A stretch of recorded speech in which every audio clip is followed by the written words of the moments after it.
உடைய மகா பரிசுத்த நாமம் மகிமைப்படுவதாக. தானியேல் 9ஆம் அதிகாரம் 23ஆம் வசனம். நீ மிகவும் பிரியமானவன், ஆதலால் நீ வேண்டிக் கொள்ள தொடங்கின போதே கட்டளை வெளிப்பட்டது என்று நாம் வாசிக்கிறோம். இந்த மிகவும் பிரியமானவன் என்று சொன்ன தானியேல் அங்கு ஜெபித்து கொண்டு இருக்கும் பொழுது ஒரு புருஷனாகிய காபிரியேல் வேகமாய் பறந்து வருகிறான். வேகமாய் பறந்து வந்தவன் தானியேலை தொட்டு அவனுக்கு தெளிவுண்டாக்கி அவனோடு கூட பேசுவதாக நாம் வாசிக்கிறோம். நம்முடைய வாழ்க்கையிலும் நாம் அநேக காரியங்களுக்காய் வேண்டிக் கொள்கிறோம். நமக்குடைய ஜபங்களுக்கு பதில் வருகிறதா என்பதை நாம் சிந்தித்து பார்க்க வேண்டும். நாம் ஜபிக்கும் பொழுதே நமக்கான கட்டளை பரமண்டலத்திலிருந்து வெளிப்பட வேண்டுமென்றால் நாம் கர்த்தருக்கு மிகவும் பிரியமானவர்களாக இருக்க வேண்டும். இந்த வசனத்திலே நீ மிகவும் பிரியமானவன் ஆதலால் என்று நாம் வாசிக்கிறோம். பிரியமாய் இருந்தபடியினால்தான் அவன் வேண்டிக் கொள்ள தொடங்கின பொழுதே அங்கு கட்டளை வெளிப்பட்டது. நம்முடைய ஜபங்களுக்கான பதில் வர வேண்டுமென்றால் நம்முடைய வார்த்தையில் அல்ல, நம்முடைய வாழ்க்கையிலிருந்து அந்த பதில் வர வேண்டும்.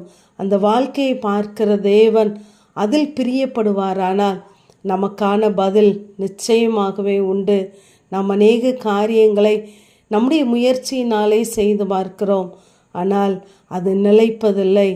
பிரசங்கி சொல்கிறார், தேவன் செய்வது எதுவோ அது என்றென்றைக்கும் நிலைக்கும் என்று சொல்லி பார்க்கிறோம். ஆகவே நாம் கர்த்தருடைய கவனத்தை நாம் ஈர்க்கிறவர்களாய் இருக்க வேண்டும்.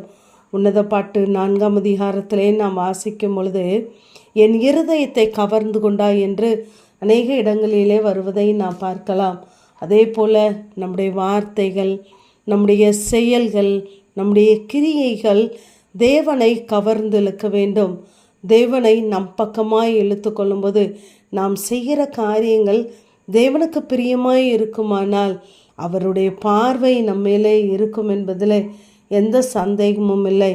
இங்கு லூக்கா 7ஆம் அதிகாரத்திலே ஒரு 100க்கு அதிபதியை குறித்து அங்கு நாம் வாசிக்கிறோம். இந்த 100க்கு அதிபதி அவனுக்கு பிரியமான வேலைக்காரன் ஒருவன் மரண அவஸ்தையாக இருக்கிறான். அவனுக்காக இந்த இயேசுவினிடத்தில் வருகிறார்.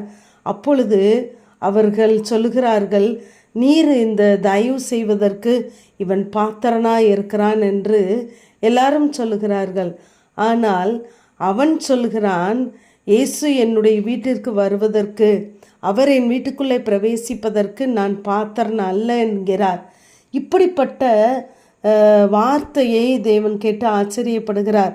அதோடு மாத்திரமல்ல, நான் பாத்திரன் அல்ல, ஒரு வார்த்தை சொல்லும் என் வேலைக்காரன் பிழைப்பான் என்று சொன்ன அந்த வார்த்தை அந்த இயேசுவை ஆச்சரியப்படுத்தினது. 9ஆம் வசனத்திலே அவர் இதை கேட்டு ஆச்சரியப்பட்டு திரும்பி தமக்கு பின் செல்கிற திரளான ஜனங்களை நோக்கி, இஸ்ரவேலுக்குள் நான் இப்படிப்பட்ட விசுவாசத்தை காணவில்லை என்று சொல்கிறார். இந்த 100க்கு அதிபதியினுடைய விசுவாசம் அவரை அதிகமாய் தொட்டது. ஆகவே உடனே அந்த வேலைக்காரனுக்கு என்ன செய்கிறார்? சுகத்தை கொடுக்கிறார். ஆகவே மார்க் 6ஆம் அதிகாரம் 6ஆம் வசனத்திலே நாம் பார்க்கும் பொழுது அந்த ஜனங்களுடைய அவிசுவாசத்தை குறித்து ஆச்சரியப்பட்டாராம். நம்முடைய வாழ்க்கையிலே தேவன் நம்முடைய ஆசீர்வாதத்தை நாம் பின்வாங்கி போகிறதை, சோர்ந்து போகிறதை குறித்து ஆச்சரியப்பட வேண்டுமா, நம்முடைய விசுவாசத்தை குறித்து ஆச்சரியப்பட வேண்டுமா என்பதை நாம் சிந்தித்து பார்க்க வேண்டும்.